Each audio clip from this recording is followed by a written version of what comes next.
देश भर में इस वक्त कोरोना की क्या स्थिति है, इस पर अपडेट दे दें।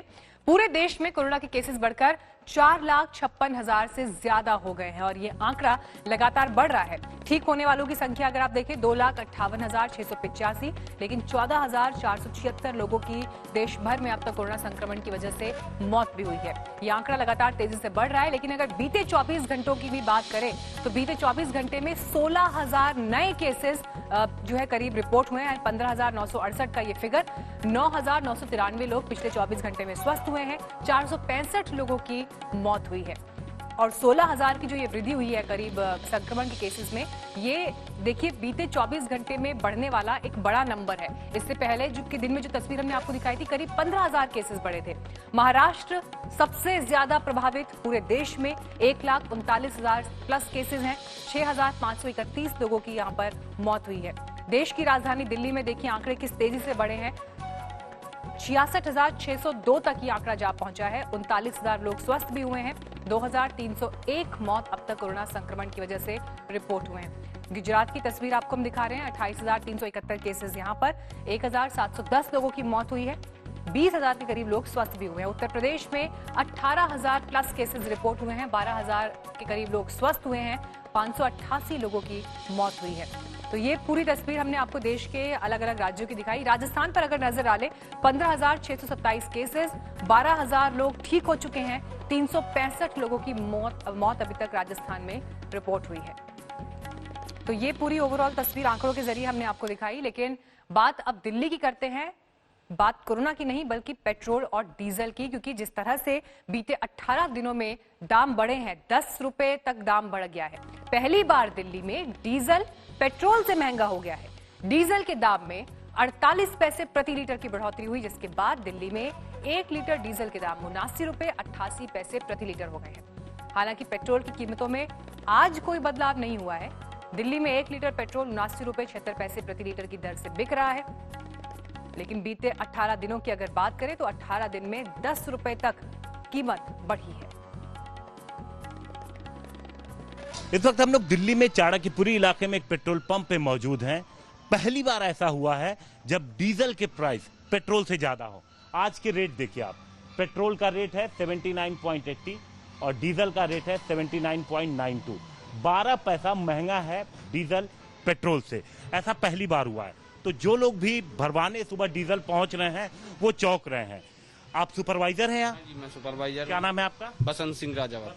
इसके पहले कभी ऐसा हुआ? नहीं सर, ये ऐसा पहली बार हुआ है। ऐसा इससे पहले कभी नहीं हुआ हो जो पेट्रोल को डीजल ने क्रॉस किया हो। हमेशा डीजल नीचे रहता था। हमेशा डीजल। और ये बताएं कि जब लोग आ रहे हैं तो लोग क्या मतलब चौंक रहे हैं, क्या कह रहे हैं? बिल्कुल, जो लोग आ रहे हैं वो चौंक रहे हैं कि ऐसा कैसे हो गया। मैंने कि सर ऐसा है ऑलरेडी। बोले हाँ सर, ऑलरेडी रेट अपने आप बदलते हैं, हमको बदलने की जरूरत नहीं पड़ती है मशीनों से, ऑलरेडी बदलते हैं। कितने दिन से लगातार रेट बढ़ रहे हैं? मैक्सिमम ये महीने से। तो आप देखिए हर रोज रेट बदल रहे हैं, लेकिन ऐसा पहली बार हुआ है कि इस दौरान कभी डीजल का रेट पेट्रोल से ज्यादा महंगा हो गया हो, वो पेट्रोल से महंगा हो गया हो। यही वजह है कि जब सुबह लोग पेट्रोल पंप पे पहुंच रहे हैं बुधवार की सुबह, तो जिनकी गाड़ियां खासतौर पे डीजल हैं वो चौंक जा रहे हैं। उन्हें यकीन नहीं आ रहा है कि वो पेट्रोल के रेट से डीजल महंगा हो गया है। और जो सुपरवाइजर है यहाँ का, जो पेट्रोल पंप चला रहा है, उसका भी यही कहना है कि उसकी जानकारी में इससे पहले कभी ऐसा नहीं हुआ था कि पेट्रोल सस्ता और डीजल महंगा बिक रहा हो। कैमरामैन रोहित शर्मा के साथ हिमांशु मिश्रा, दिल्ली, आज तक। और आइए बात करते हैं एलएसी पर तनाव की। एलएसी पर चीन के पीछे हटने की रजामंदी के बाद अब चीन से दूसरे स्तर की बातचीत भी शुरू होने वाली है। सैन्य स्तर के बाद आज भारत और चीन के बीच राजनयिक स्तर की बातचीत होगी। भारत और चीन के बीच आज संयुक्त सचिव बातचीत करेंगे और ये बातचीत वर्चुअल होगी। भारत की तरफ से संयुक्त सचिव नवीन श्रीवास्तव शामिल होंगे, तो चीन की तरफ से डीजी सीमा विभाग बातचीत में शामिल होंगे।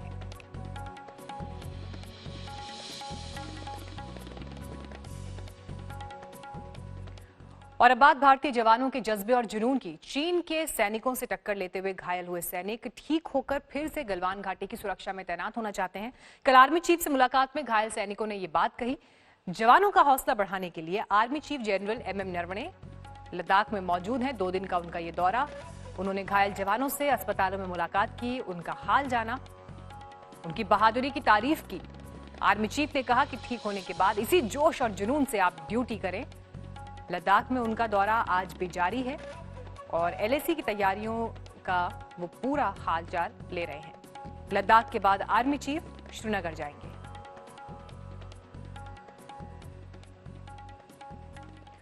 और अब बात रक्षा मंत्री राजनाथ सिंह के रूस के दौरे की। राजनाथ सिंह आज मॉस्को में विक्ट्री डे परेड में शामिल होंगे। इस परेड में भारत की तीनों सेनाओं का 75 सदस्यीय दल भी हिस्सा लेगा। इससे पहले कल राजनाथ सिंह ने रूस के डिप्टी पीएम से मुलाकात की। दोनों देशों के बीच रक्षा सौदों पर अहम बातचीत हुई, लेकिन एलएसी पर तनाव के मद्देनजर चीन में हुई इस मुलाकात जो रूस में ये मुलाकात हुई, उसे चीन और चिढ़ गया है। रूस ने भारत को रक्षा सौदे के मुताबिक जल्द से जल्द आपूर्ति का भरोसा दिया। चीन को झटका देते हुए रूस ने भारत चीन के बीच दखल से भी इनकार कर दिया है। मुझे भरोसा दिलाया गया है कि ऑनगोइंग कॉन्ट्रैक्ट्स को मेंटेन किया जाएगा और न केवल मेंटेन किया जाएगा बल्कि उनको और तेजी से कम समय में पूरा भी किया जाएगा, यह भी भरोसा दिलाया गया है। हमारे सारे प्रपोजल्स को रशियन साइड्स की ओर से पॉजिटिव रेस्पॉन्स मिला है। पैंडेमिक की सभी कठिनाइयों के बावजूद हमारे बाइलेटरल रिलेशंस डिफरेंट लेवल पर बने हुए हैं। हम हमारे प्रधानमंत्री श्री नरेंद्र मोदी के इन्विटेशन पर his excellency president of Russian federation Vladimir Putin के इस वर्ष भारत आगमन को लेकर भी हम काफी उत्सुक हैं। भारत और रशिया का एक special and privileged strategic partnership वाला रिलेशनशिप है। हमारा डिफेंस रिलेशनशिप इसका एक महत्वपूर्ण पिलर है। तो एलएसी पे टकराव की खबर हमने आपको दिखाई, वहां पर क्या डेवलपमेंट्स हो रहे हैं वो हमने दिखाया। रूस पे किस तरह से चीन की घेराबंदी भारत कर रहा है उसकी तस्वीर भी आपने देखी, लेकिन इस बीच देश में किस तरह से सियासत हो रही है ये भी देखिए। बीजेपी अध्यक्ष जेपी नड्डा ने कांग्रेस पर तीखा हमला बोला है। राहुल गांधी पर निशाना साधते हुए जेपी नड्डा ने कहा कि एक परिवार ने खुद को विपक्ष समझ लिया है।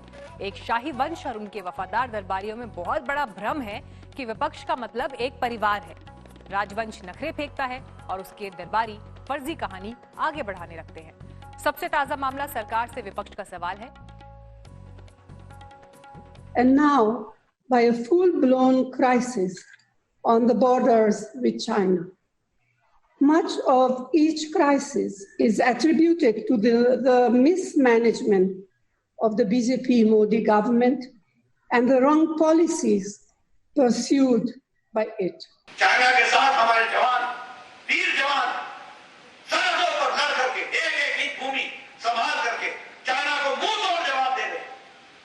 और यहाँ हमारी कांग्रेस पार्टी उनके मोरल को, उनके विश्वास को कमजोर करने का काम करती है और दिन रात कोई न कोई बयान देती है। देश भर में कोरोना मरीजों का ग्राफ तेजी से बढ़ रहा है, तो वहीं राजधानी में भी कोरोना ब्लास्ट हुआ है। महज 24 घंटे में 4000 नए मरीज सामने आए हैं।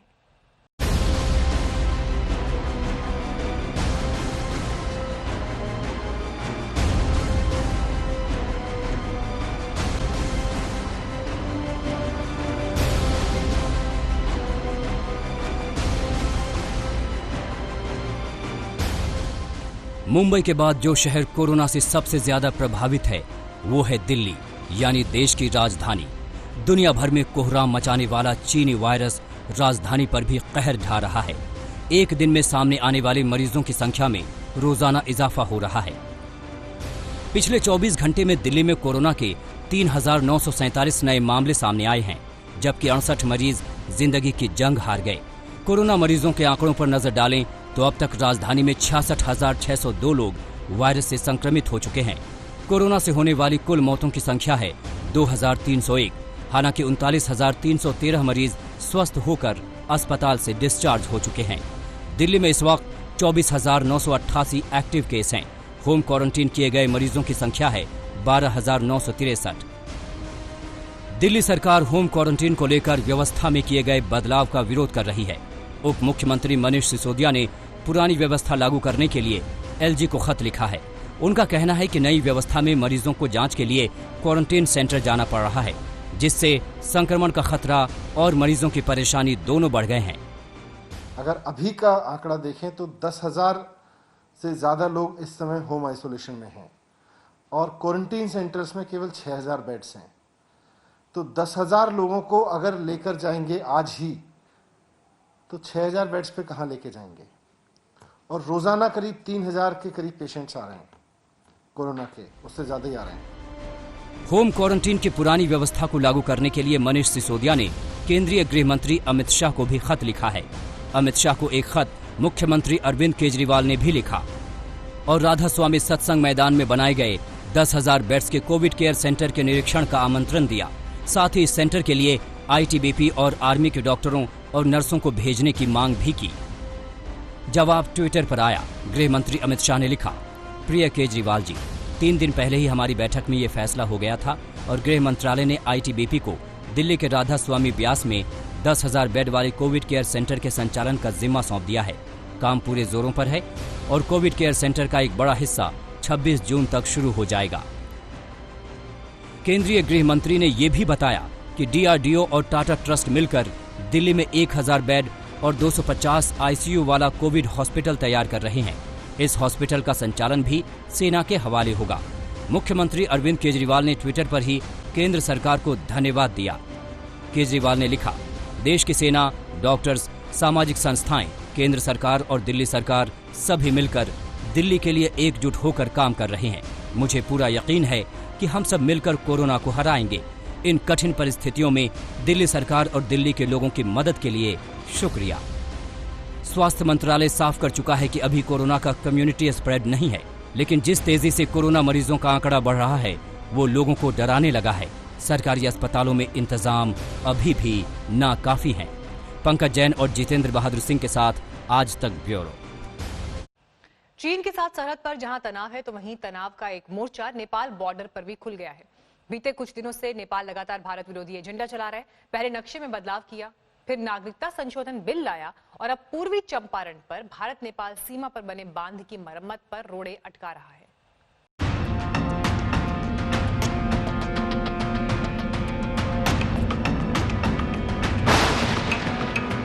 चीन की शह पर भारत से बरसों पुराने संबंधों को तबाह करने पर तुला नेपाल लगातार भारत के साथ उलझ रहा है।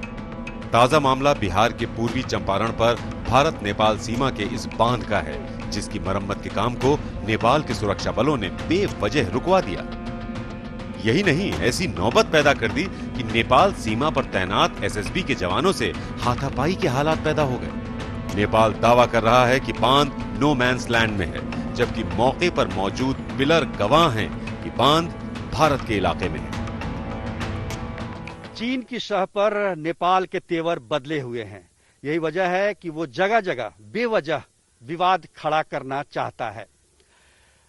लालबेकिया बांध को लेकर जो विवाद है इसके बारे में हम बताना चाहेंगे कि ये जो पिलर है भारत नेपाल सीमा को तय करता है, 346 नंबर पिलर, ये इलाका नेपाल का है और ये भारत का है। अब इस पिलर से कितनी दूरी पर जो गुआबाड़ी जो तटबंध है लालबेकिया नदी पर, ये देखिए कितनी दूरी पे है। और बांध को देख के ये आसानी से अंदाजा लगाया जा सकता है कि वर्षों यानी कि दशकों पुराना ये बांध रहा होगा। हालांकि इसकी मरम्मत अब चल रही है, जिसको लेकर नेपाल सरकार ने अड़ंगा डाला है। प्रहरियों ने आकर कामकाज को रोका है यहाँ पर। अगर इस बांध की मरम्मत नहीं की गई तो बिहार को बाढ़ की विभीषिका का सामना करना पड़ सकता है। दूसरी तरफ नेपाल ने सैनिकों का जमावड़ा कर ठान रखा है कि वो बांध की मरम्मत नहीं होने देगा। लिहाजा बिहार सरकार ने अब पत्र लिखकर भारत सरकार से दखल देने की अपील की है। इस बीच नेपाल सीमा पर तनाव है। पीसफुल है, मगर कुछ कहा नहीं जा सकता है, क्योंकि नेपाल और भारत का विवाद चल रहा है। इसी के चलते ही काम रुका हुआ है और तनाव है। हाँ, तनाव अंदर से है। दोनों तरफ से एसएसबी उधर से नेपाली फोर्स है, इधर से एसएसबी है और हम लोग भी निगरानी में रहते हैं। भारत नेपाल के बीच रोटी बेटी का संबंध है। दोनों तरफ के लोगों के बीच लंबे समय से शादियां होती हैं। फिलहाल नेपाल के नागरिक से शादी करने वाली भारत की बेटी को तुरंत नेपाल की नागरिकता मिल जाती है, लेकिन नेपाल में नागरिकता कानून में संशोधन का प्रस्ताव आया है। इससे नागरिकता के लिए भारत की बेटी को 7 साल का इंतजार करना पड़ेगा। एक तरफ नेपाल ने भारत से दोस्ती को ताक पर रखा है तो दूसरी तरफ चीन के जाल में फंसता जा रहा है। जमीन हड़पने वाले चीन ने नेपाल को भी बख्शा नहीं है। चीन की सरकार तिब्बत स्वायत्त क्षेत्र यानी TAR में सड़क नेटवर्क के लिए निर्माण कर रही है, जिससे नदियों और सहायक नदियों का रास्ता बदल गया है और वो नेपाल की तरफ बहने लगी हैं। अगर ये जारी रहा तो नेपाल का बड़ा हिस्सा TAR में चला जाएगा। अगर नेपाल ने वक्त पर कदम नहीं उठाए तो उसकी और ज्यादा जमीन चीन के हिस्से में चली जाएगी। नेपाल को चीन की चाल समझने में कहीं देर न हो जाए। सुजीत कुमार झा, पूर्वी चंपारण, आज तक। भारत और पाकिस्तान के बीच कूटनीतिक तल्खी और बढ़ गई है। विदेश मंत्रालय ने दिल्ली स्थित पाकिस्तानी उच्चायोग से कर्मचारियों को 50% कम करने को कहा है। पाकिस्तानी हाई कमीशन के कर्मचारियों पर जासूसी का आरोप है। दिल्ली में जासूसी करते पकड़े गए पाकिस्तानी उच्चायोग के कर्मचारियों का मामला अभी ठंडा नहीं पड़ा है। मंगलवार शाम भारतीय विदेश मंत्रालय ने पाकिस्तान हाई कमीशन के अफसर को तलब किया। उनसे कहा गया कि 7 दिन में 50% स्टाफ कम करें। भारत भी इस्लामाबाद में अपने स्टाफ में इतनी ही कटौती करेगा। भारत का आरोप है कि पाकिस्तान हाई कमीशन के कर्मचारी जासूसी करते हैं और उनके आतंकी संगठनों से भी संपर्क हैं। दूसरी तरफ पाकिस्तान ने हमेशा की तरह इन आरोपों को बेबुनियाद बताया है। उसने इस बात से इनकार किया कि पाकिस्तान ने कूटनीतिक संबंधों पर वियना कन्वेंशन का उल्लंघन किया है। हालांकि जासूसी के आरोप में भारत ने जब से पाकिस्तानी उच्चायोग के 2 कर्मचारियों को निकाला है, तभी से पाकिस्तान तिलमिलाया हुआ है। इस्लामाबाद में भारतीय उच्चायुक्त को परेशान करने के लिए ISI के एजेंट उनकी गाड़ी का पीछा करते कैमरे में कैद हुए थे। वहीं 15 जून को उसने इस्लामाबाद में भारतीय उच्चायोग के 2 कर्मचारियों को अगवा किया और उनके साथ बर्बरता की। 22 जून को भारत लौटने पर उन कर्मचारियों ने आपबीती सुनाई। इसके बाद विदेश मंत्रालय ने कड़ा रुख अपनाते हुए पाकिस्तान को स्टाफ आधा करने का फरमान सुनाया है। उधर कूटनीतिक मोर्चे से अलग LOC पर पाकिस्तान ने 24 घंटे में कई बार युद्ध विराम तोड़ा। राजौरी जिले के नौशेरा सेक्टर के अलावा उसने 2 बार कुपवाड़ा के मच्छल सेक्टर में गोलीबारी की है। आज तक ब्यूरो। भारत की चाल के आगे चीन चारों खाने चित हो गया है। तभी तो उसने अपनी सेना को पीछे हटाने का वादा भी किया। हालांकि ये वादा है, अभी इसका अमल होना बाकी है। लेकिन आर्मी चीफ MM नरवणे ने लेह दौरे में चीन को यह बता दिया कि भारत अब चीन को कोई मौका नहीं देगा।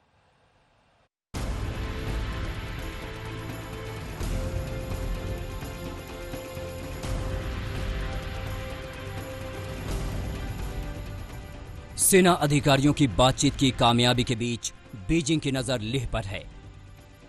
चीन परेशान होगा कि 2 दिनों से army chief general MM Naravane बैठक पर बैठक कर रहे हैं, हालात की जानकारी ले रहे हैं। सेना अध्यक्ष की लेह में मौजूदगी का आज दूसरा दिन है। जब से वे यहां पहुंचे हैं, बीजिंग की बेचैनी बढ़ी हुई है। लेह दौरे पर आर्मी चीफ का अहम दिन है। आज ही वे अपने आर्मी कमांडर्स के साथ आमने सामने की बातचीत करेंगे। लेह में जितने भी सेना के आला अधिकारी हैं, उन सभी के साथ मीटिंग में चीन से ताज़ा विवाद की जानकारी लेंगे, सेना की तैयारियों की जानकारी लेंगे, LAC के ताज़ा हालात पर बात होगी। साथ ही सेना प्रमुख चीन के साथ 22 जून की बैठक में हुए फैसले की एक जानकारी भी लेंगे। इसमें 14वीं core commander lieutenant general Harinder Singh और northern army commander lieutenant general YK Joshi भी मौजूद रहेंगे। लेकिन सबसे अहम होगा कि आर्मी चीफ नरवणे अपने जवानों को क्या संदेश देंगे। बताया जा रहा है कि शांति के पहल के बीच वे बताएंगे कि सेना को अब आगे क्या करना है। मतलब ये कि चीन की हर चाल पर कैसे नजर रखनी है। इसके बाद आज ही श्रीनगर लौटेंगे। वहीं 15वीं कोर के मुख्यालय में भी सेना अधिकारियों के साथ बैठक करेंगे। उस बैठक में पाकिस्तान की गुस्ताखी और ताज़ा हालात पर बात करेंगे। मोल्डो में मैराथन बैठक के बाद चीनी सेना का रुख नरम हुआ है और अब चीनी सेना डिसएंगेजमेंट की बात कर रही है। लेकिन भारतीय सेना पूरी तरह से चीनी सेना की वापसी चाहती है और इस बीच सेना प्रमुख जनरल मनोज मुकुंद नरवणे लेह के दौरे पर हैं, जहां पर वो सेना के आला अधिकारियों के साथ ताजा हालात की जानकारी ले रहे हैं। इसके अलावा चीन के साथ आगे किस तरह की रणनीति होगी उस पर भी चर्चा होगी।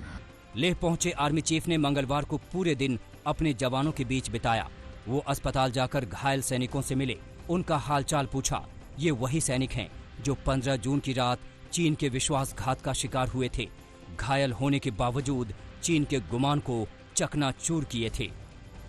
भारत मुस्तैद है क्योंकि अब चीन से एक और धोखा खाने को तैयार नहीं। बातचीत अपनी जगह है लेकिन तैयारी अपनी जगह। भारत ने सीधे शब्दों में चीन से कह दिया है कि भारत ने LAC पर टकराव की स्थिति में गोली न चलाने की नीति को बदल दिया है। चीन को 5 मई से पहले वाली स्थिति में अपने सैनिकों को भेजना होगा। भारत LAC के पास अपने क्षेत्र में सड़क निर्माण को नहीं रोकेगा। ये काम चलता रहेगा। शांति बहाल रखना दोनों देशों की जिम्मेदारी है। इसे भारत अकेले नहीं निभाएगा। सीमा पर दोनों देश अपने सैनिकों का जमावड़ा हटाएं। लेकिन इतिहास गवाह रहा है कि चीन को सरल भाषा समझ में नहीं आती, लिहाजा उस पर यकीन नहीं किया जा सकता। कोर कमांडर लेवल पर स्टैंड ऑफ को लेकर बातचीत हुई। हिंदुस्तान के कोर कमांडर लेफ्टिनेंट हरिंदर और उनके चाइनीज काउंटर पार्ट जो वेस्टर्न तिब्बत के कमांडर हैं, ये बातचीत 11 घंटे चली। इस बातचीत के दौरान में हिंदुस्तान ने साफ तौर पे कहा है कि चाइना को पीछे हटना पड़ेगा उन जगहों पर जहाँ से वो अप्रैल में आया था। ऐसी चिंता वाजिब है। अपने फायदे के लिए चीन ने कई बार समझौतों का अपमान किया है, लेकिन इस बार नहीं। बहुत हुआ। इस बार हिंदुस्तान तैयार है। लेह से श्वेता सिंह के साथ मंजीत सिंह नेगी, दिल्ली आज तक। चीन ने जितनी बार भारत पर वार किया है, उसे देखते हुए चीन पर भरोसा नहीं किया जा सकता। हर पहल के बाद चीन पलटता रहा है या फिर कोई नया प्रोपेगेंडा चीन की तरफ से दिखाई दिया है। लद्दाख विवाद के बीच जब भारत रूस के साथ नई डील कर रहा है, तो यहां भी चीन ने किस तरह से चाल चली, देखिए।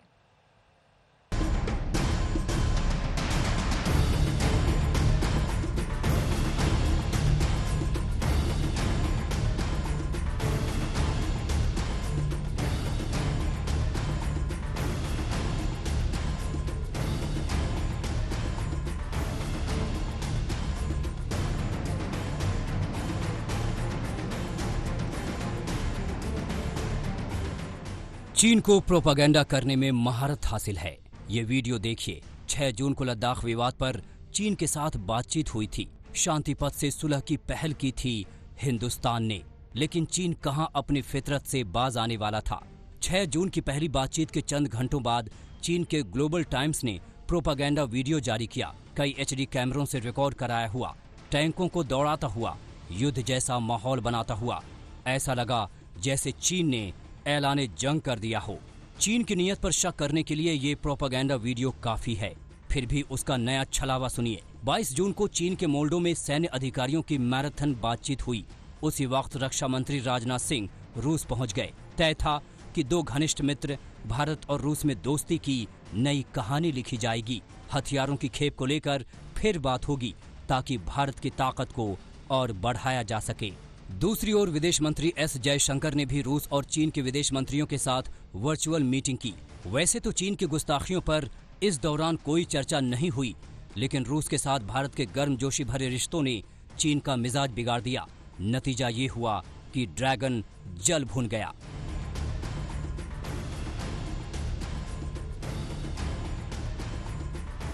वो देख रहा था कि भारत रूस के करीब आएगा, हथियारों की खरीद बिक्री करेगा। वो डर गया कि रूस ने मदद की तो हिंदुस्तान के हौसले और बढ़ जाएंगे। इसी डर की वजह से चीन नए प्रोपेगेंडा के लिए मजबूर हो गया। उसने अपने पीपल्स डेली समाचार पत्र के जरिए एक संदेश पोस्ट किया। रूसी भाषा में लिखे इस मैसेज में चीन ने कहा कि अगर रूस भारत और चीन के लोगों के दिलों को नर्म करना चाहता है तो अच्छा है कि वो इस नाजुक वक्त में भारत को हथियार न बेचे। चीनी प्रोपेगेंडा का पर्दाफाश। जहां एक तरफ RIC की मीटिंग चल रही थी, वहीं दूसरी तरफ चीनी न्यूज़पेपर पीपल्स डेली ने society for oriental studies of Russia पर जाकर एक सलाह दी रूस को कि अगर रूस को भारत और चीन के साथ दोस्ती बनाए रखनी है तो फिर रूस को भारत को हथियार बेचना बंद करना होगा। चीन सपने में भी नहीं चाहता कि भारत तरक्की करे, उसकी ताकत बढ़े, लेकिन रूस से हिंदुस्तान की दोस्ती नई नहीं, लंबा इतिहास रहा है दोनों देशों का। तभी तो एक आकलन के मुताबिक भारत के करीब 60 से 70% हथियारों की जरूरत रूस से पूरी हुई है। नई दिल्ली को अपने दोस्त पर इतना ज्यादा भरोसा है कि भविष्य की जरूरतों के लिए भी रूसी रक्षा प्रतिष्ठानों से उम्मीद है।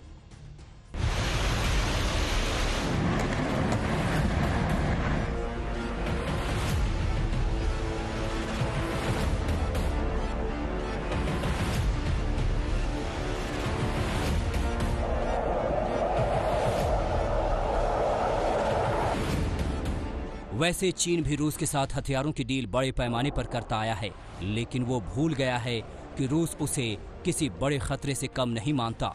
चीन की विस्तारवादी नीति और एटॉमिक हथियारों में इजाफे की वजह से रूस हमेशा सतर्क रहा है। देखा जाए तो हमारा जो डील हुआ है रूस के साथ S-400 को लेकर के, वो अभी तक हमारे पास नहीं आया है। हमने पूर्ण भुगतान तो कर दिया है, लेकिन जो डिलीवरी थी वो कोरोना के कारण अभी तक नहीं हो पाया है। तो अगर हम इस संदर्भ में देखें तो चीन चाहता होगा कि भारत जो है इस पैरिटी में ना आए, कि उसको भी S-400 जो है वो मिल जाए इस तनाव की स्थिति में।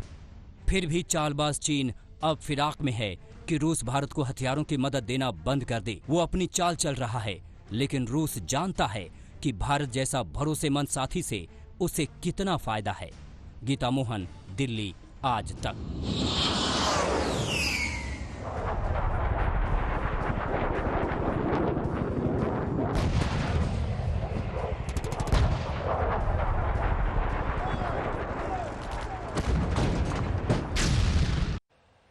चीन की तरफ से लगातार प्रोपेगेंडा जारी है। हालांकि इस प्रोपेगेंडा के बीच भारत ने अपनी तैयारियां नहीं छोड़ी हैं। जब चीन पीछे हटेगा तब की बात तो छोड़ दीजिए, लेकिन अभी हिंदुस्तान के जवान डटे हुए हैं ताकि ड्रैगन का कोई दांव कामयाब ना हो पाए।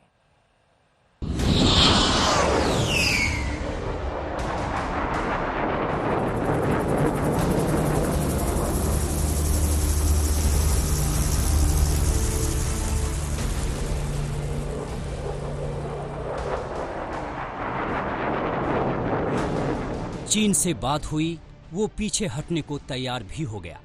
भारत के दबाव के आगे चीन को झुकना पड़ा, लेकिन कब तक, चीन की उस डेडलाइन का अभी खुलासा नहीं हुआ है। यही वजह है कि भारत अभी भी उतनी ही मुस्तैदी से डटा है जितनी शिद्दत से वो बातचीत के दिन तक था। अभी भी लद्दाख में मिराज 2000 दहाड़ रहा है, गरज रहा है सुखोई 30 MK। अपाचे हेलीकॉप्टर भी अलर्ट पर है। चिनूक की चौकड़ी भी मुस्तैदी से डटी है ताकि चीन की किसी भी हिमाकत का करारा जवाब दिया जाए। बातचीत से उम्मीद है कि चीन को सद्बुद्धि आएगी, लेकिन चीन की फितरत को देखते हुए सीमा पर अभी भी तैयारी है। चीन की हिमाकत का पूरा हिसाब होगा। पूर्वी लद्दाख में चीन को सबक सिखाने की खुली छूट भारतीय सेना को मिली हुई है। रक्षा मंत्री राजनाथ सिंह के साथ CDS बिपिन रावत और तीनों सेनाओं के प्रमुखों के साथ बैठक में चीन को ईंट का जवाब पत्थर से देने की रणनीति बनी। उसके मुताबिक चीन के साथ लगने वाली 3500 किलोमीटर लंबी सरहद पर सेना को एक्शन करने की खुली छूट होगी। चीन के किसी भी आक्रामक रवैये का सेना मुंहतोड़ जवाब देगी। ग्राउंड जीरो के हालात के मुताबिक सेना जैसे चाहे एक्शन कर सकती है। ये हिंदुस्तान का प्रण है, अब सरहद और अपने जवानों की रक्षा करने में पुराने समझौतों की दीवार को नहीं देखेगा। उसे तब। और इस वक्त बीजेपी के राष्ट्रीय प्रवक्ता डॉक्टर संबित पात्रा मीडिया को संबोधित कर रहे हैं। नहीं होता है, इनके पृथक पृथक इंटरेस्ट है। जो भारत का इंटरेस्ट है वो वाड्रा परिवार का इंटरेस्ट नहीं है, और जो वाड्रा परिवार का इंटरेस्ट है वो भारत का इंटरेस्ट नहीं है।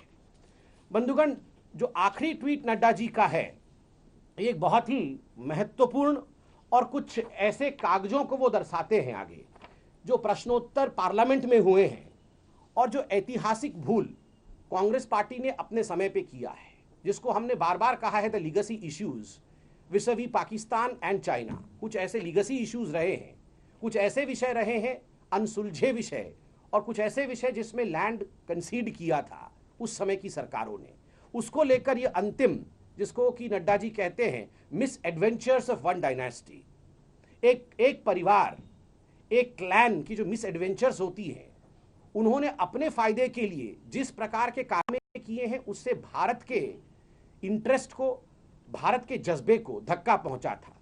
उन्हीं विषयों पे आज हम बात करेंगे। एक जो पहला कागज मैं आपके सामने प्रस्तुत करूंगा और नड्डा जी ने भी उस पर ट्वीट किया है, मैं आपको दिखाना चाहूंगा। ये एक प्रश्नोत्तरी है जो कि कांग्रेस के समय पार्लियामेंट के पटल पे हुआ था। I am presenting before you one of the questions asked by a Congress parliamentarian during the Congress UPA regime and which was answered. Let me quote it. Government of India, Ministry of External Affairs, Rajya Sabha, Unstart question number 27, answered on 22nd 11th 2012. 2012 में किसकी सरकार थी आपको पता है। And the question relates to Indian land occupied illegally by Pakistan and China. आज पूरा विषय इसी को लेकर हो रहा है ना बंधुओं, कि किसने किसकी जमीन ले ली है, भारत की कितनी जमीन हड़प ली गई है। और यही प्रश्न है, Indian land occupied illegally by Pakistan and China. सवाल पूछा जाता है, ये 27 नंबर सवाल है और सवाल पूछते हैं श्री YS चौधरी। क्या क्या सवाल है? The details of the land illegally occupied by Pakistan and China along the border. Border के पास चीन और पाकिस्तान ने भारत के कितने जमीन को हड़प लिया है, ये पहला सवाल है। दूसरा है, whether it is a fact that Pakistan and China are further endorsing the land of India, encroaching the land of India. क्या ये आगे और बढ़ के भी हमारी जमीन ले रहे हैं? Thirdly, the population of the area under unlawful possession of Pakistan and China. Fourthly, whether it is also a fact that China and Pakistan have changed the features of the land occupied illegally by them. And lastly, the steps taken by the government in this regard. ऐसे 5 सवाल पूछे गए थे जिसका एक मुख्य सारांश यही है कि कितनी जमीन हड़पी गई और भारत की सरकार उन जमीनों को वापस लेने के लिए क्या कर रही है। ये 2012 में यूपीए के समय में सवाल पूछा गया था सरकार से। उत्तर, the minister of state in the ministry of external affairs Shri E. Ahmad, उन्होंने उत्तर दिया है। उत्तर क्या है सुनिए। Pakistan has been in illegal and forcible occupation of approximately 78,000 square kilometres of Indian territory and Jammu Kashmir. मतलब पाकिस्तान और चीन कुल मिला के भारतवर्ष के 78,000 स्क्वायर किलोमीटर्स की जमीन को हड़प रखे हैं। China continues to be in illegal occupation of approximately 38,000 square kilometres in the Indian state of Jammu and Kashmir. In addition, under the so-called Sino-Pakistan Boundary Agreement of 1963, Pakistan illegally ceded 5,180 square kilometers of Indian territory in Pakistan occupied Kashmir to China. मतलब सोचिए 38,000 square kilometre चीन ने हड़प लिया था भारतवर्ष का और 5180 square kilometre ये साइनो पाकिस्तान एग्रीमेंट के अंतर्गत, जिसको कि कांग्रेस पार्टी ने यहां स्वीकार किया है, उन्होंने पाकिस्तान ने चीन को दे दिया। कुल मिला के ये कितना हुआ, मुझे यहां गणित करने की आवश्यकता नहीं है। 43,000 स्क्वायर किलोमीटर के विषय में अभी प्रधानमंत्री जी के चिट्ठी में बात हुई थी, जिसको लेकर मां बेटे रोज सवाल पूछ रहे हैं। मैं आज हिंदुस्तान से सवाल पूछ रहा हूं। 78,000 स्क्वायर किलोमीटर, ये सवाल नड्डा जी की तरफ से आज पूरा हिंदुस्तान, भारतीय जनता पार्टी के अध्यक्ष, राष्ट्रीय अध्यक्ष जेपी नड्डा जी की ओर से आज समस्त हिंदुस्तान मां बेटे से, बिकॉज दे आर डायनास्ट्स, और इन्हीं मां बेटे ने भ्रम की राजनीति, भ्रमजान फैलाया है। मां बेटे ये जवाब दे कि आपके परिवार ने, क्योंकि जितने भी मुख्यतः ये ट्रीटी साइन हुई है आपके परिवार या आपके परिवार के नीचे जिन लोगों ने काम किया है उनके द्वारा किया गया है, नेहरू से लेकर डॉक्टर मनमोहन सिंह तक। आप बताइए ये 78,000 स्क्वायर किलोमीटर, आप जानते हैं 78,000 स्क्वायर किलोमीटर कितना होता है? हिंदुस्तान के 2 राज्य मिला देंगे तो उनके बराबर ये जमीन होती है। दो हरियाणा मिला देंगे तो उस प्रकार का एक जमीन होता है। उतना आपने हिंदुस्तान को छोड़ दिया आपने। क्यों दिया 78,000 स्क्वायर किलोमीटर की जमीन आपने? जहां तक चीन का संबंध है 38,000 square kilometre plus 5180 square kilometre, ये अप्रॉक्सीमेटली 43,000 स्क्वायर किलोमीटर की जमीन बनती है। ये आपके समय में कंसीड किया गया था। ये आपके समय में आपकी नेताओं ने, हमारी मिलिट्री तो कष्ट होता है, आंखों में आंसू आ जाते हैं। जब हम सोचते हैं कि किस प्रकार हमारे जाबाज सिपाही, जिनको कि सही टाइम पे वार्निंग नहीं दी गई, 62 के युद्ध में कैनवस शूज पहन के उनको भेजा गया था हिमालय की चोटी पे लड़ाई करने के लिए, अपने देश की रक्षा करने के लिए। चीन के मुद्दे पर देश में भी घमासान है। सर्वदलीय बैठक के बाद भी विपक्षी दलों को लग रहा है कि सरकार इस मामले में कुछ छिपा रही है। कांग्रेस की बैठक में इस बारे में बाकायदा प्रस्ताव पास करके सरकार को कटघरे में खड़ा किया गया। न वहां कोई हमारी सीमा में घुस आया है, न ही कोई घुसा हुआ है, न ही हमारी कोई पोस्ट किसी दूसरे के कब्जे में है। एलएसी के हालात पर 19 जून को पीएम ने सर्वदलीय बैठक बुलाई और इसके बाद एक बयान देकर सरकार का रुख भी साफ कर दिया। लेकिन इसके बावजूद न तो विपक्ष की शंकाओं का समाधान हो पा रहा है, न ही सवाल खत्म हो रहे हैं। कांग्रेस नेता राहुल गांधी रोजाना सरकार से चीन के मुद्दे पर एक सवाल पूछ रहे हैं। आज राहुल ने वही सवाल दोहराया जो वो रोज पूछते हैं, क्या भारतीय जमीन पर चीन ने कब्जा किया है? आज कांग्रेस वर्किंग कमेटी की बैठक में भी चीन का मुद्दा छाया रहा। बैठक में एलएसी के हालात पर प्रस्ताव पास किया गया। इसमें कहा गया कि कांग्रेस पार्टी हमारे सैनिकों के सर्वोच्च बलिदान को सलाम करती है। चीन की घुसपैठ कतई बर्दाश्त नहीं की जा सकती। इस मामले में सरकार का रुख सच को नकारने और गलत जानकारी देने वाला है। However, there is a growing feeling among the people that the government has gravely mishandled the situation. The future is yet to unfold, but we hope that mature diplomacy and decisive leadership will inform the government's actions in protecting our territorial integrity. Congress पूर्व सैन्य commander और expert का हवाला देकर इस बात पर अड़ी है कि सरकार देश से सच छिपा रही है, लेकिन बीजेपी नेताओं को ये आरोप नश्तर की तरह चुभ रहा है। आज लोग चिंतित हैं, आज लोग परेशान हैं जानने के लिए कि हमसे कुछ छुपाया जा रहा है। और देश की सीमा में अगर चीनी फोर्सेस पहुंच गए हैं, इस तरह के सैटेलाइट इमेजेस हैं जो एक्सपर्ट्स हैं उनका कहना है, तो उसका जवाब तो देना पड़ेगा। देखिए, कांग्रेस पार्टी अपनी कुनीति नहीं देख रही है। कांग्रेस पार्टी जिस तरह की बयानबाजी चाइना के मुद्दे पर कर रही है, इससे देश की जनता में कांग्रेस के खिलाफ गुस्सा उभर रहा है। ये सच है कि चीन की सरहद पर 20 जवानों की शहादत कोई मामूली वाकया नहीं है। करीब 45 सालों बाद ये नौबत क्यों आई? क्या इसे रोका जा सकता था? और अब इस हालत से आगे का क्या रास्ता निकलेगा? ऐसे कई सवाल देश के लोगों को परेशान कर रहे हैं। सरकार को एलएसी के साथ साथ लोगों के मन में मची इस खलबली को भी शांत करने की जरूरत है। दिल्ली से आनंद पटेल के साथ आज तक ब्यूरो।